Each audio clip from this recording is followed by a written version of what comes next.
right, I think we have Jerry with us now. Did we wake you up? I'm sorry. Are we bothering you here on a Wednesday morning? You okay? I was working on other stuff. Can I just say that? Yeah, sure. That's fair. That's fair. Let's go with that. I like that story. Well, thanks for a little bit of time. Absolutely. And let's start with last night. What a great effort by Baylor basketball, though they came up just short against second-ranked Arizona. Yeah, John, I thought it was a great game, great atmosphere. Obviously U of A brings a lot of people, and that to me just almost kind of added to it. It was one of those where, and I guess I was a negative Nelly. I did not go in with a lot of expectations, but the way that Baylor just hung around and really even, early on, kind of took control. But I think depth is always going to be an issue with this team, and that's why it's hard to finish.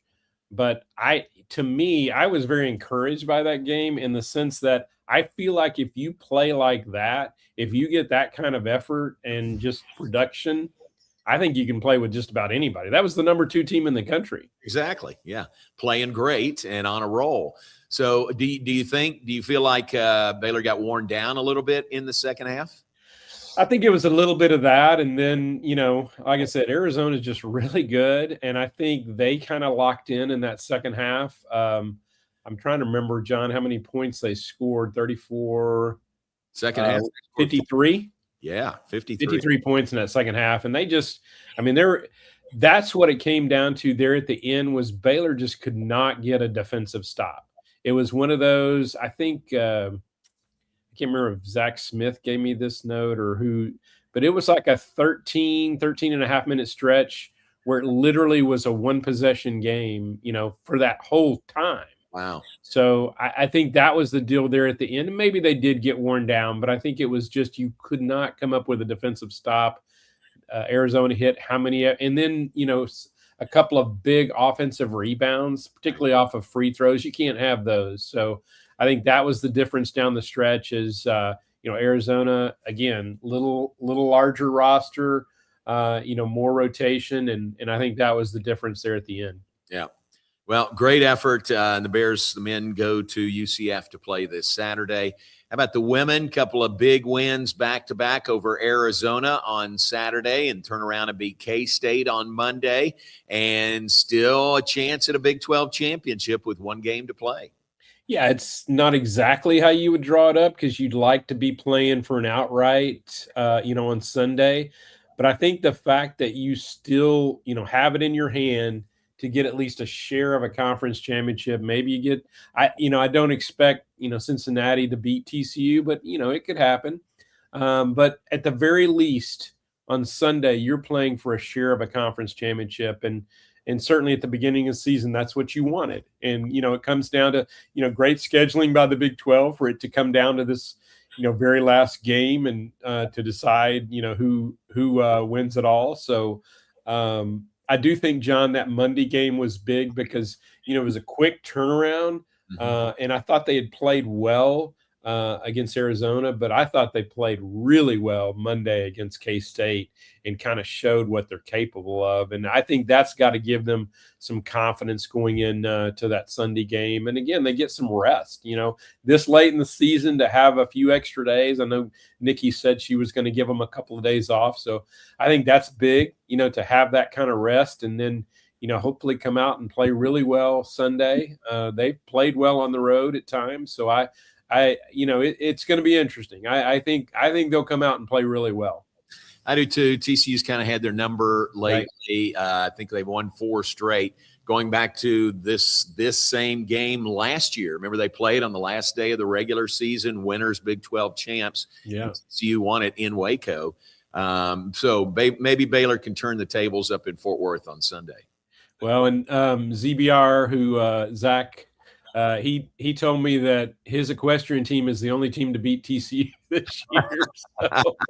So he was very proud of that win. So well, that means the other sports haven't done that well. That is right. Yeah. Good point. That was a big win for equestrian last Saturday, wasn't it? They beat.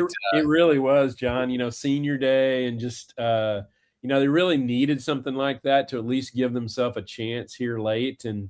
If they can go out to California and get a couple of wins and then, do well, maybe get to the Big 12 championship, at the Big 12 tournament. So I think they, kind of left themselves in a position where they can get, to the national meet. So that would be huge. And yeah, they just needed that. They had competed well against some of those top teams, just hadn't been able to win one. And I think to beat a good TCU team here, it was a great lift for that program. Yeah. How about acrobatics and tumbling? Best program in the world. They showed that again. They had a win over UMHB, and they've got Oregon coming in this Saturday. Yeah, John, that's really kind of the one, that most people, at least outside of the program, that's what they look for, and I think Baylor too, certainly, Oregon, but I think just that's the one team that you think of that, hey, if anybody's going to have a chance to beat them, I don't think anybody does, but that's one that a lot of attention is garnered for that one, and here home meet. Against Oregon, that's going to be huge. And I don't remember, John, you may have that number, but it's 50 something in a row that they've won. So yeah, 53 in a row. And Oregon, I believe this is right, John, they're the only team that has beaten Fee since she's been at Baylor, and that was twice, I think. So unbelievable streak that she's had here at Baylor, and let's just keep it going. Yeah. That'll be 5:00 on Saturday, Baylor, Oregon, acrobatics and tumbling. And make note, admission is free. I'd said for people who haven't been to an A&T meet and you want to see what it's like and want to see two really good programs, great opportunity on Saturday. How about your women's golf team? They've had a good week. Yeah, this was a good week for them. I think they wish they could have finished a little bit stronger. This was at the Chevron Collegiate down at Golf Club of Houston.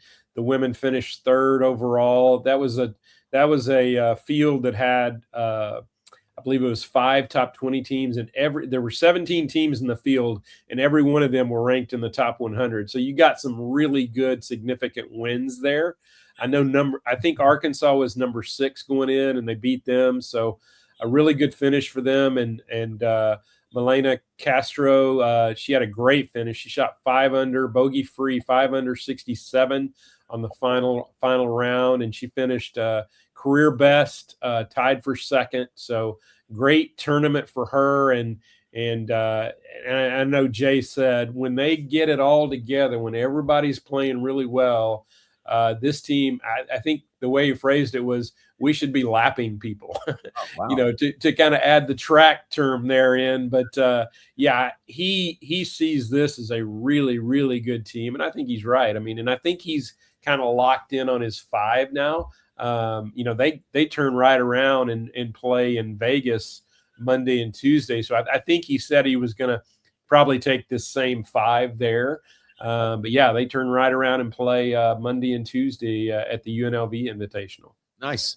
Speaking of track, Baylor to Lubbock, back to Lubbock, third time here in the indoor season for the Big 12 indoors. We had some interviews yesterday, and I tell you, Tyria Kelly, who leads as a national leading time in the 200, she's just she's delightful. She was fun to visit with. She had a bubbly personality. Yeah. And a really fast runner also. She's really fast, and she's had, basically her best 2 races have been on that same track, the Sports Performance Center there at Texas Tech. So she's familiar with the track, obviously. Like you said, this is their 3rd time there this season. I believe Coach Ford said it was the 7th consecutive year that Tech has hosted the Big 12 championship. So, pretty much everybody's familiar with it, but certainly Baylor is, having gone out there now 2 previous times. But yeah, Tyria, man, unbelievable athlete, great runner. She's so good in the 200, but I know she talked about her goal is to make the 60-meter finals as well, score there, and then she's scheduled to be in the 4x4 as well, so she could have a really busy couple of days there in Lubbock. And Baylor has some other ones positioned to make the NCAA indoor, but could do some good work this week if they can get some more qualified. But Molly Haywood certainly in the pole vault, Mario Prince is in good shape in the 60-meter hurdles. He needs to probably lower his time a little bit. I think he was 15th going in, or 15th this week.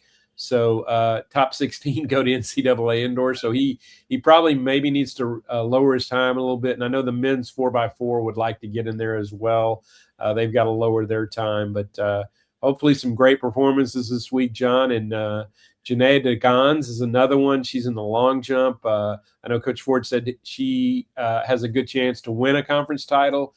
And that's the big deal this week is, this is postseason.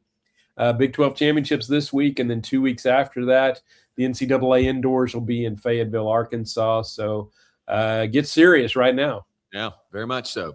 Well, thanks for your time. Appreciate it. We always appreciate your insight. Thanks for being with us this morning. Thanks, John. I appreciate it. Everybody, we'll see you. Jerry Hill, Baylor Insider. Always great to visit with him. So much great knowledge and information and perspective there.